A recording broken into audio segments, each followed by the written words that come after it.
नमस्कार साथियों, अभी मैं दिल्ली में मौजूद हूँ। हमारे सामने में आप शख्स को जो देख रहे हैं ना, बिहार की बेटी और दिल्ली में मनोवैज्ञानिक के तौर पर बड़े बड़े संस्था में काम कर चुकी हैं, सरकारी संस्थाओं में भी काम कर चुकी हैं। चलिए आज मैं उनसे आपको मिला रहा हूँ। सबसे पहले आप अपना परिचय दीजिए। धन्यवाद अमित जी मुझसे जुड़ने के लिए, और मैं अपने बिहार के सभी लोगों को प्रणाम कहना चाहूँगी। मैं आपकी बेटी हूँ, बिहार की बेटी हूँ, बिहार के गया जिले से हूँ और मेरी पढ़ाई बिहार से ही हुई है ग्रेजुएशन तक पटना वुमेन्स कॉलेज से। और उसके बाद मैंने अपना पोस्ट ग्रेजुएशन किया साइकोलॉजी में सेंट्रल यूनिवर्सिटी ऑफ इलाहाबाद से, और 2018 के बाद से मैं दिल्ली में ही हूँ और यहाँ ही as a mental health counsellor psychologist में काम कर रही हूँ। इसके अलावा मैं अपने संस्था भी चला रही हूँ। अच्छा, ये मनोवैज्ञानिक संस्था, मतलब मनोवैज्ञानिक में आप काम करें, आपने इसको ही क्यों चुना? आप दूसरे क्षेत्र में भी जा सकती थी। हाँ बिल्कुल, जैसे कि हम सब जानते हैं कि हमारे यहाँ पे डॉक्टर, इंजीनियर या फिर IAS IPS बनते हैं, ज्यादातर यही प्रचलन है। आप बहुत बने तो डॉक्टर, इंजीनियर या टीचर बन जाओ या बैंकिंग PO कर लो। तो मेरी कहानी भी कुछ ऐसी ही थी। मुझे भी शौक चढ़ा था कि मैं MBBS करूं, नीट क्वालिफाई करूं, बट अनफॉर्चुनेटली हो नहीं पाया, और भी बहुत सारे पारिवारिक कारण। और आप जानते हैं कि हमारे यहाँ बेटियों को लेकर कितना ज्यादा स्टिग्मा है, कितनी रोक रुकावटें होती हैं, और आप यूं कह लें कि जानकारी के अभाव में वो हो नहीं पाया। तो फिर हमारे यहाँ पे कहा जाता है बिहार में कि पटना वुमेन्स कॉलेज में पढ़ना एक बहुत बड़ा सपना होता है लड़कियों का।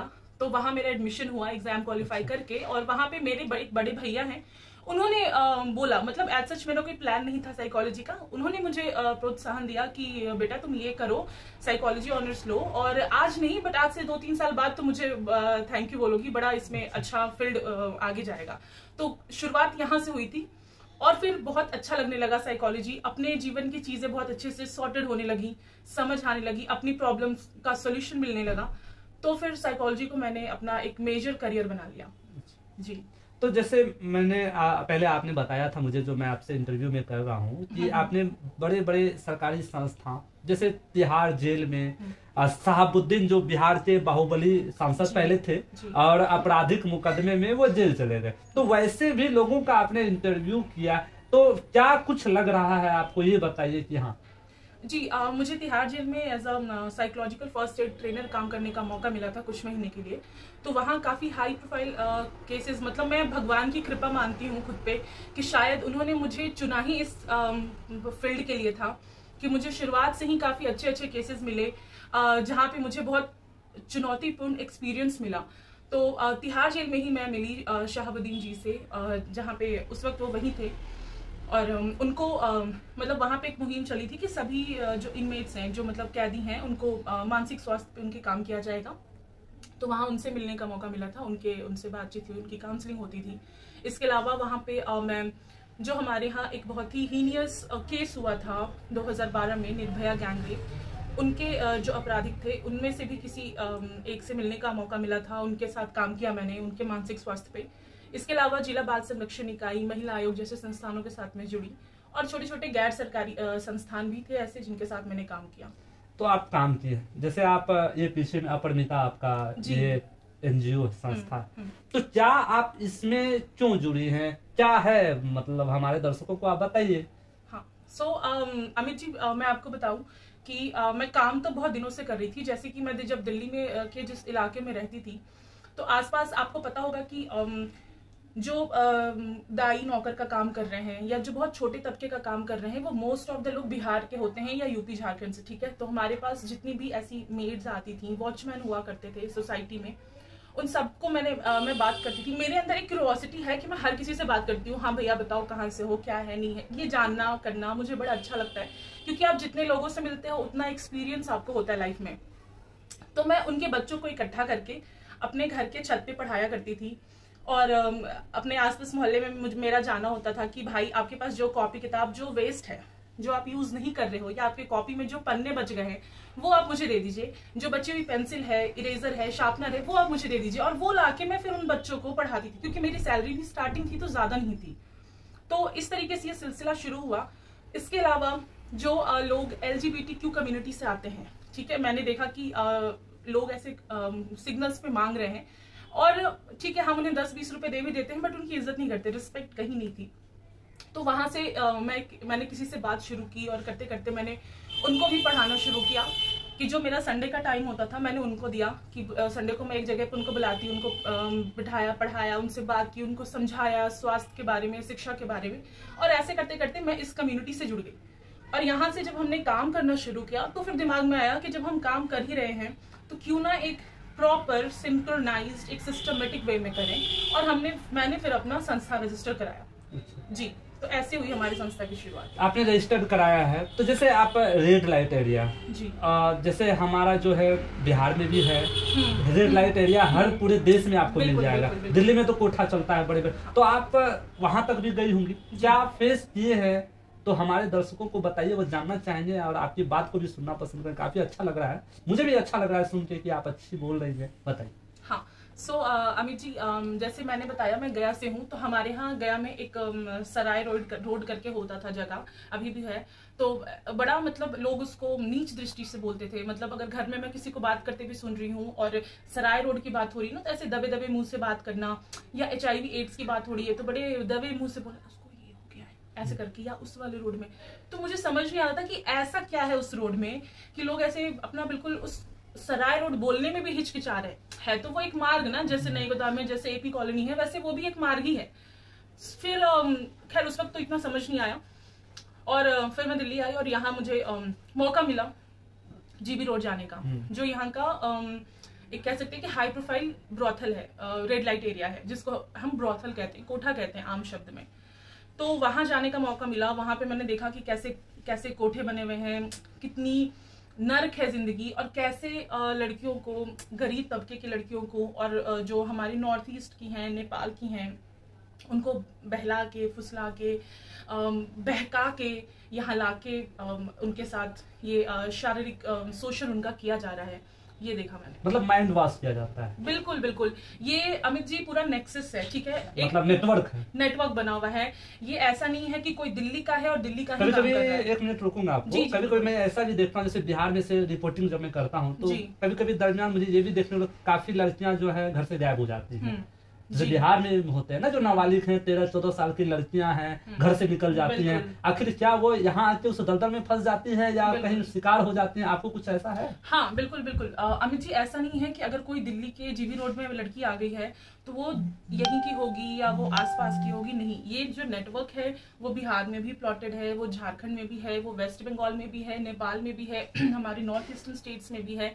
अब होता ऐसा है कि ये जो लोग होते हैं ना, ये घात लगा के बैठे होते हैं, ठीक है, प्रेम के जाल में फंसाएंगे।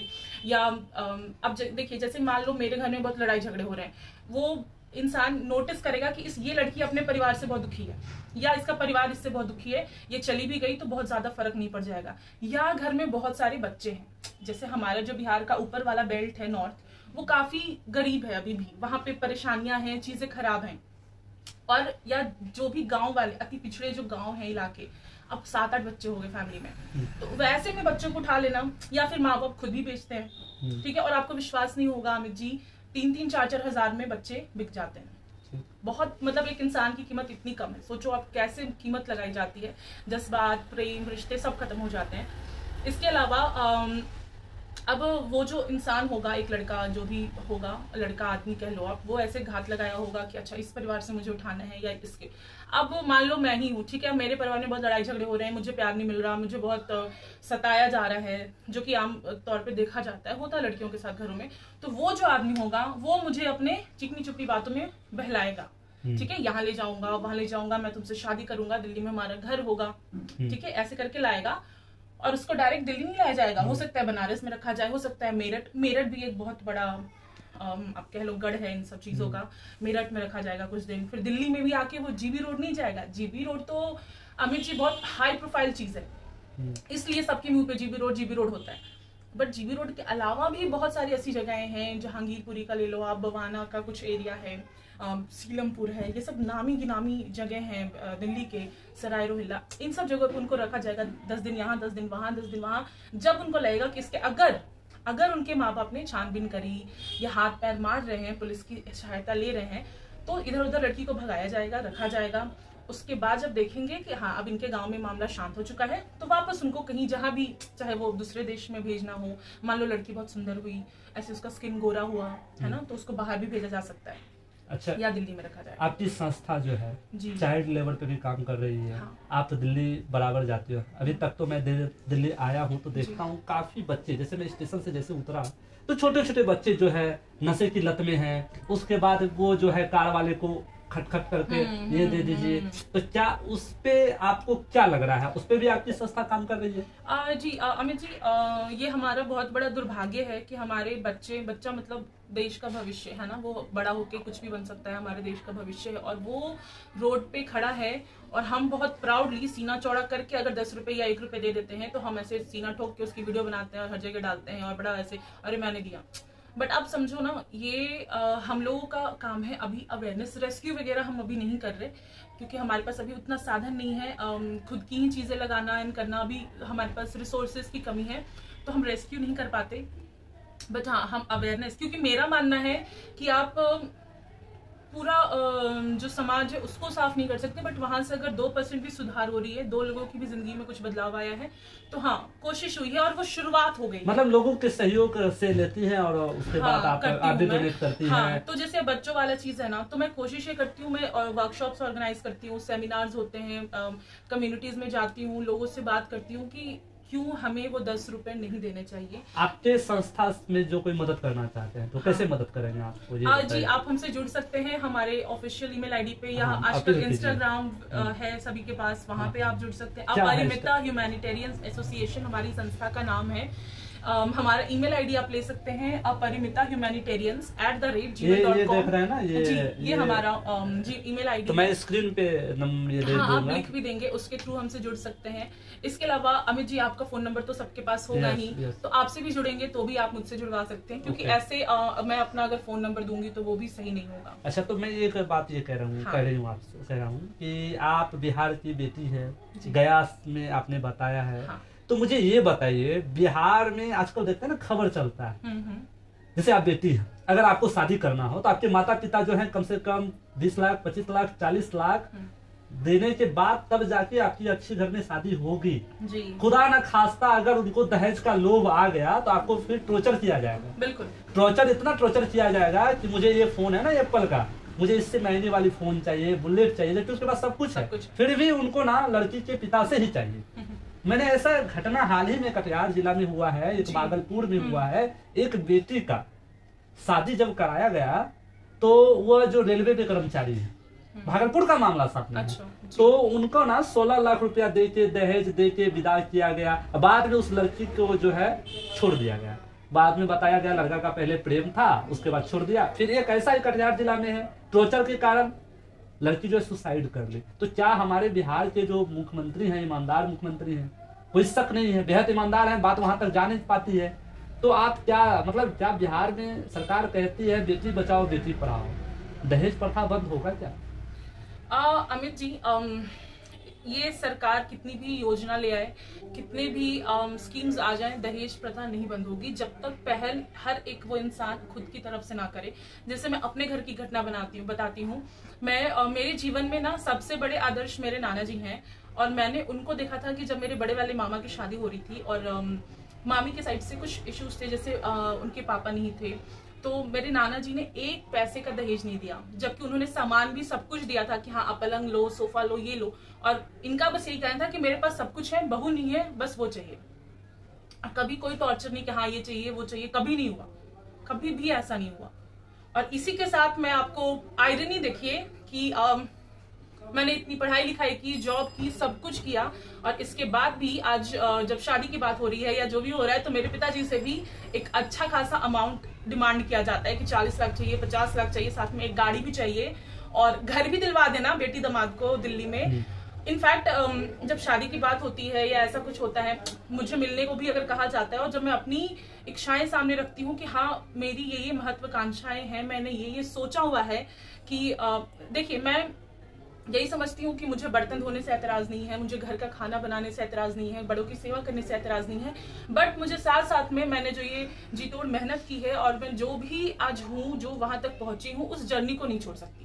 मुझे वो भी करना है। तो मुझे साफ कहा जाता है अमित जी की इतना करियर ओरिएंटेड नहीं होना चाहिए, नहीं तो घर नहीं चलता। घर से तो पूरा दबाव आता होगा, दिल्ली जैसे शहरों में रह रही हैं, भारत देश की राजधानी है जी, पूरा दबाव आता होगा, लोग ताने भी देते होंगे आपको कि बेटियां हैं, बेटी तो घर का काम करेंगी, क्या आप अपनी बेटी को दिल्ली भेज दिए हैं, वो देख रहे हैं कि इंटरव्यू दे रही है, ये कर रही है, वो कर रहे हैं। कुछ लोग तो होते हैं ताना मारने वाले, और जब आप सक्सेस कर जाओगे तो वही कहेंगे कि हाँ भाई पहले ही कहा था। तो आपको क्या लग रहा है, आप बिहार की जितनी भी बेटियां हैं जो दहेज के चंगुल में फंस रही हैं, और एक मामला सामने आया, आज मैं शायद न्यूज चला रहा था मोबाइल में, तो उसमें ना ये धर्म परिवर्तन के तौर पे जो है लड़कियां, हाँ लव जिहाद, तो उसको चंगुल में फंसाया जा रहा है। उस पे आप क्या कहना चाहेंगे? जैसे आप, मैं सुना हूँ, मैंने देखा हूँ, सुना भी हूँ और किसी के मैं न्यूज में भी देखा हूँ। जी।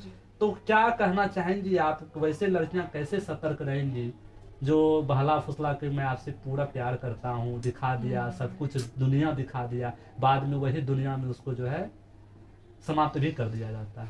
जी, ये बहुत ही ज्यादा मतलब आत्मचिंतन करने वाला विषय है अमित जी, कि कैसे आप किसी की जीवन लीला को समाप्त कर सकते हैं। यहाँ तो किसी को अगर एक थप्पड़ भी मार दो, पहले तो उनका शारीरिक संबंध शोषण किया जाता है, उससे पूरा मतलब जो होता है कर लिया जाता है, फिर बाद में जब उसका जो काम निकल जाता है उसके बाद उसको जो है या मार के फेंक दिया जाता है या फिर उसको अपने हाल पे छोड़ दिया जाता है। जी, पहले मैं दहेज वाली बात पे आऊंगी। आपने जो पूछा मुझसे कि लड़कियां आप पढ़ो, आप प्लीज एक कपड़ा कम खरीदो, दिवाली पे, होली पे, छठ पे मत खरीदो, कोई दिक्कत नहीं है, कुछ कमी नहीं होगी, थोड़ा कम करो, फोन नहीं भी रहेगा आपके पास तो कोई दिक्कत नहीं है, बट बेटा प्लीज मैं आप सबसे एकदम हाथ जोड़ के आपकी बड़ी बहन के तौर पे रिक्वेस्ट कर रही हूँ कि पढ़ाई करो, इससे जी मत चुराओ, जितना पढ़ सकते हो ना, जितना पढ़ सकते हो पढ़ो। क्योंकि मुझे एक कोट याद आ रहा है मलाला यूसुफजई का, उन्होंने कहा था कि education is the only weapon जिससे कि हम सारी परेशानियों का हल निकाल सकते हैं। मतलब शिक्षा ही एक आपका ऐसा हथियार है जिससे आप सारी कुरीतियों का अंत कर सकती हैं। तो आप अगर शिक्षित होंगी, शिक्षित से मेरा मतलब है बच्चों कि साक्षर नहीं होना है, हमें शिक्षित होना है। आपने सिर्फ डिग्री ले ली, रट के गाइड पेपर्स चलते हैं ना बिहार में, पढ़ के परीक्षा दे दी, नंबर ले आए, वैसे नहीं करना है। सच में शिक्षा ग्रहण करनी है साक्षर ज्ञान के साथ साथ। और पेरेंट्स से अपील है कि प्लीज अगर आपने एक अपने घर में ये पहल कर दी, ये गार्ड बांध लिया कि भाई मेरी बच्ची बहुत अच्छी है, मैं उसकी बोली नहीं लगाऊंगा, मैं दहेज नहीं दूंगा, कब तक नहीं होगी शादी। आप हरियाणा का देखो ना अमित जी, क्या हो गया वहां पे जब महिला भ्रूण हत्या हो रहा था, बच्चियों को भ्रूण में मारा जा रहा था, क्या हुआ, एक टाइम पे सेक्स रेशियो गिर गया, शादी के लिए लड़कियां ही नहीं बची। अब वो इधर उधर फिर रहे हैं, यहाँ से लड़कियां, वहां से लड़कियां, वहां से लड़कियां, है ना, बिल्कुल 40 साल के हो गए, 50 की शादी ही नहीं हुई है। देखो मेरा ये मानना है कि अच्छे लोग होते हैं, ठीक है, जैसे मैंने अपने घर में अपने नाना जी को देखा, उनकी कितनी सारी बातें हैं जो मेरे जीवन में आदर्श की तरह आज भी मेरे साथ हैं और हमेशा रहेंगी। तो वैसे ही आप भी अपने घर में एक एग्जाम्पल सेट करो, मत दो दहेज, कुछ नहीं होगा, आप आज दोगे कल और मांगेंगे, अगर नहीं मांगेंगे तो भी टॉर्चर करेंगे कि इसके घर से आया ही क्या, इसे घर से ये कम आया, वो कम आया। आप समझो, आपको वो इन्वेस्टमेंट अपनी बच्ची पे पढ़ाने के लिए करना है, ना कि इसके लिए। और बच्चियां, तुम भी अपनी शादी की जिम्मेदारी खुद उठाओ, इतनी कैपेबल बनो कि आपके पिता आपको बोझ ना माने, इतनी कैपेबल बनो कि आप अपने शादी का खर्चा खुद उठा सके, तो अपने लिए आप आवाज उठा सको, स्टैंड ले सको, इतनी कैपेबल बनो। और ये सिर्फ और सिर्फ शिक्षा से ही होगा, अपनी सोच को थोड़ा विकसित करो, है ना। ये मैंने लड़कियों में भी देखा अमित जी की ये टेंडेंसी होती है कि अरे मुझे मेरे पापा इतना कम क्यों दे रहे हैं, या ये क्यों नहीं दे रहे हैं, वो क्यों नहीं दे रहे हैं, छोटी वाली को ये दे दिया, बड़ी वाली को ये। ये सब भावना भी खत्म करो, कुछ नहीं होता है, जो कमाना है ना खुद से कमाओ और अपने माँ बाप को कमा के दो, अपने घर में तुम ये सारी चीजें करो और अपना घर बनाओ। लव जिहाद पे क्या कहना चाहेंगे? जो लड़कियां बुरे चंगुल में फंस रही हैं, पहले मैंने बताया, उस पे आप थोड़ा बताइए। वो चंगुल में फंस जाती हैं, उसके माता पिता भेजते हैं बाहर पढ़ने के लिए, और इंस्टाग्राम से जो है लव के चक्कर में हाय हेलो लिखा, प्यार की 2 बातें बोली, वो लड़का कि मैं आपसे बहुत प्रेम करता हूँ, प्रेम करने के बाद जो है, जैसे बताया ना कि वो लड़का जो हिंदू था फिर वो बाद में मुस्लिम बन गया। अच्छा। तो इस पे क्या आप कहना चाहते हैं? क्या हमारा धर्म जो है, क्या बताइए उस पे? अमित जी, इस पे मैं थोड़ा सा मनोवैज्ञानिक पॉइंट ऑफ व्यू से बात करना चाहूंगी, जो एक एज अ साइकोलॉजिस्ट जो मैं देखती हूँ।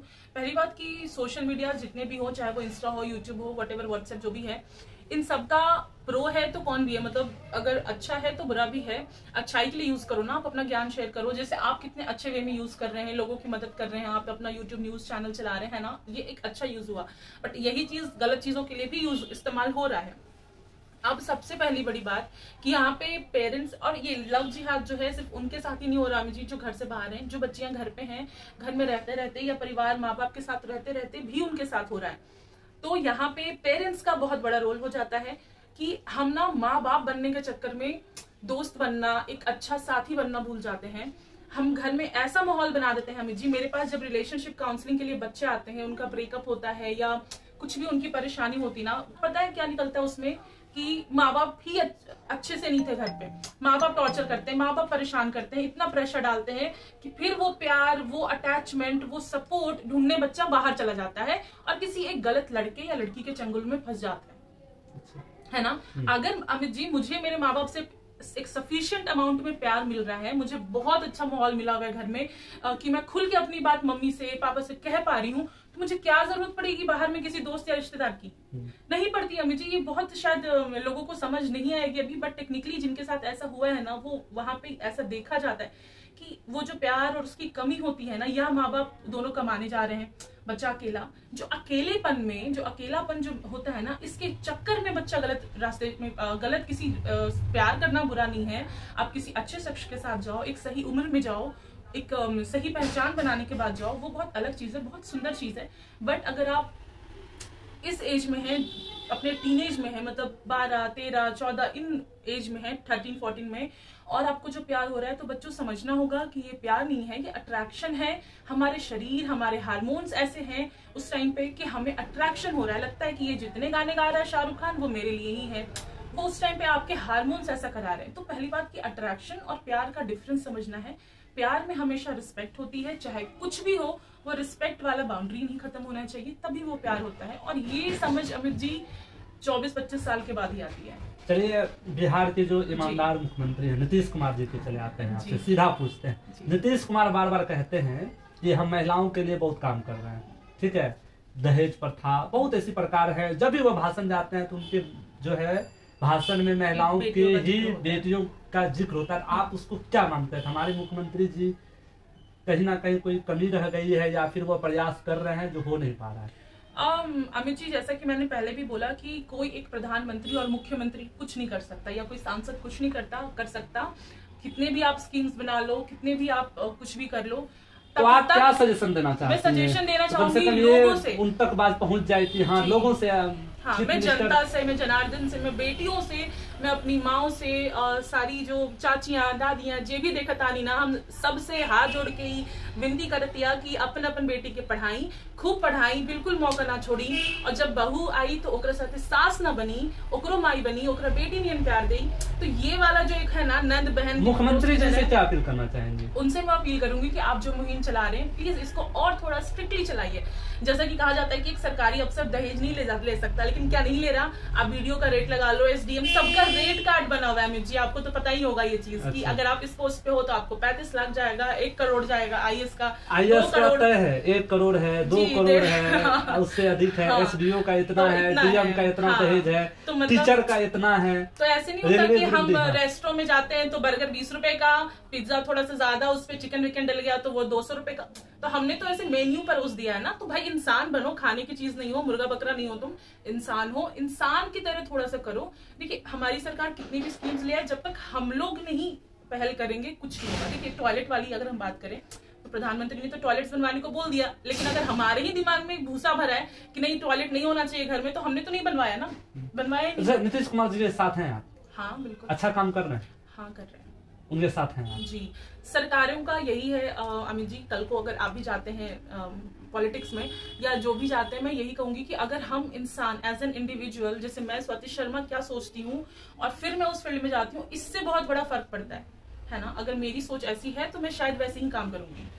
अंतिम सा सवाल है आपसे, जैसे बड़े बड़े सरकारी संस्था, शुरू पॉइंट व्यू सबसे पहले जो पूछा था वहां पे चले आता हूँ। तो आप तिहाड़ जेल, जो पूरा न्यूज चैनल में चलता है, बड़ा जेल है, बड़े अपराधी लॉरेंस बिश्नोई वही है। अच्छा, लॉरेंस बिश्नोई पे आपका कुछ कर सकती है? लॉरेंस अमित जी, बिश्नोई क्या लॉरेंस रहा है बिश्नोई आपका? हो या कोई भी हो, अगर कोई एक क्रिमिनल है, क्राइम करता है, तो हम कुछ भी करके क्राइम को जस्टिफाई नहीं कर सकते। क्राइम क्राइम है, वो उसका कोई जस्टिफिकेशन नहीं है कि वो अच्छे के लिए था या बुरे के लिए था। अच्छा, हाँ, अच्छे के लिए था बुरे। अच्छा, ये आप जो है मैं अगर किसी को एक थप्पड़ मार रही हूँ ना अमित जी, या किसी की जान ले रही हूँ, ये गलत है, चाहे वो अच्छे के लिए था या बुरे के लिए था। मैं सेल्फ डिफेंस की बात बहुत अलग है कि खुद को बचाने में जान चली गई किसी की, वो अलग चीज है। लेकिन अगर मैं अच्छे मतलब क्राइम क्राइम है अमित जी, उसका कोई जस्टिफिकेशन नहीं है कि मैंने मर्डर इसलिए किया क्योंकि ये कॉज जुड़ा सलमान था। खान ने तो हिरन का मतलब वो हाँ, जो तो- लॉरेंस बिश्नोई तो में जो है धर्म हाँ। का प्रति जो माँ से भी ज्यादा बढ़ते काला हिरन को मारा मैं वो जाता है समझ रही हूँ, और वो हत्या कर देते हैं उनके, तो लॉरेंस बिश्नोई तो अगर गुस्साएगा ही ना। हाँ, नहीं तो गुस्साने का ये नहीं होता है। कोर्ट प्रोसीडिंग्स चल रही हैं, सब कुछ चल रही हैं। जो सलमान ने किया, I am also not supporting that. मैंने कहा क्राइम क्राइम होता है, चाहे वो सलमान करे या वो भगवान करे, कोई भी करे, या स्वाति शर्मा करे, वो क्राइम ही है ना। वहाँ पे सलमान खान गलत है ना? बिल्कुल बिल्कुल 100% नहीं करना चाहिए, स्पेशली जब कोई स्पेसीज इंडेंजर्ड है। आप कैसे उसको मार सकते हो? नहीं मार सकते, वो गलत है। मैं वही कह रही हूँ कि क्राइम कोई भी करे, चाहे वो लॉरेंस करे या वो सलमान खान करे, गलत गलत ही किसने होता हक है। दिया आपको कि वो शिकार करे? एग्जैक्टली, आप नहीं कर सकते। आप अपने 2 मिनट के सुख के लिए एक आप इंसान का जान नहीं ले सकते। वो तो बेचारा बोलता है एक जानवर है, और जो खतरे में है, इंडेंजर्ड है, उसको तो आप बिल्कुल नहीं कर सकते। अच्छा, आप हम्म मनोवैज्ञानिक है, मानसिक मतलब जो पीड़ित है उनका आप ये इलाज करते हैं, तो आप ये बताइए आप कहाँ कहाँ काम कर चुके हैं अभी तक? जी मैंने इंटर्नशिप की अगर मैं बात करूं तो मैंने कोलकाता में एक सेवक SEVAC एक संस्था है जो मानसिक तौर पे पीड़ित लोगों की सहायता करता है, वहां पे मैंने किया था 1-1.5 महीने का इंटर्नशिप था वो। उसके बाद 2018 में मैं मास्टर्स करके दिल्ली आई और मैंने तिहाड़ जेल में काम किया, और उसके बाद मैं कुछ NGOs के साथ भी जुड़ी क्योंकि एक्सपीरियंस लेना होता है, और दिल्ली महिला आयोग के प्रोजेक्ट MSL वगैरह में काम करने का मौका मिला। फिर मैंने जिला बाल संरक्षण इकाई जो महिला व बाल विकास विभाग के अंतर्गत आता है, उसमें एज अ काउंसलर काम किया। फिर अब मैं फ्रीलांसिंग काम करती हूँ, एक US की कंपनी के साथ जुड़ी हुई हूँ। इसके अलावा मेरे अपने जो क्लाइंट्स हैं और भी संस्थाएं मुझे अब बुलाती हैं कि आइए आप हमारे लोगों के लिए ये बताइए, उनका इलाज करना है, या जिनको भी परेशानी होती है वो मुझसे जुड़ते हैं। अच्छा, आपकी मम्मी पापा से बात होती होगी तो क्या आप सबको कहते हो फोन पे कि क्या कर रही है, कुछ समझ में नहीं आ रहा है, क्या कुछ ऐसा चलता है? शुरुआत में होता था कि ये क्या है, मतलब ठीक है BPSC का तैयारी करो ना, UPSC ये सब क्या है, समझ नहीं आता है, सरकारी नौकरी तो सरकारी नौकरी होती है। लेकिन अब मुझे बहुत गर्व होता है, और हाँ, जैसा माहौल पहले था और जो सिचुएशंस थी, तो अब जब मेरे पापा कहते हैं कि ये मेरे घर का बेटा है, तो वो जो एक है सारी चीजें वो ऐसे खुश हो जाती हैं, ऐसे चारों तरफ अच्छा लगने लगता है। अच्छा लगता है। हाँ। तो हमारा इंडिया जो है उसके आपको अच्छा लगता है? बिल्कुल। आपका जो गांव है जहाँ पे आप हाँ, रहते हैं आपको अच्छा लगता है? बिल्कुल। मैं जहानाबाद से हूँ बेसिकली, पुनहद्दा मेरा गांव है, और मेरे बाबा जिनको पहलवान जी कहा जाता था के नाम से अब वो नहीं रहे इस दुनिया में, तो वो मतलब मैं बहुत जुड़ी हुई हूँ अपनी जमीन से। मुझे अपना गांव या मैं गया मेरे लिए मेरी जन्मभूमि गया है, बट मेरा पैतृक गांव पुनहद्दा है जहानाबाद में, तो मैं दोनों को बहुत लगाव है, दोनों से मेरा बहुत लगाव है। और मैं दिल्ली मेरी कर्मभूमि है, तो मैं इसके लिए भी बहुत ज्यादा आभारी हूँ दिल्ली की भी। चलिए, बहुत बहुत धन्यवाद हमारे चैनल में समय देने के लिए। धन्यवाद। और खबर को ना अधिक से अधिक शेयर कीजिएगा। स्क्रीन पे ये इनका जो संस्था है मैं दे दूंगा, इस पे ऊपर में रहेगा, और आप लोग सीधा इनसे जुड़ सकते हैं। और जो भी हो संस्था को आप अपना जो भी सहयोग देना चाहते हैं, काफी मतलब इच्छुक हैं और ये समाज के प्रति काम करना चाहती है, तो मैं भी चाहूंगा कि ऐसे ऐसे लोगों को आप सपोर्ट अवश्य करें। धन्यवाद।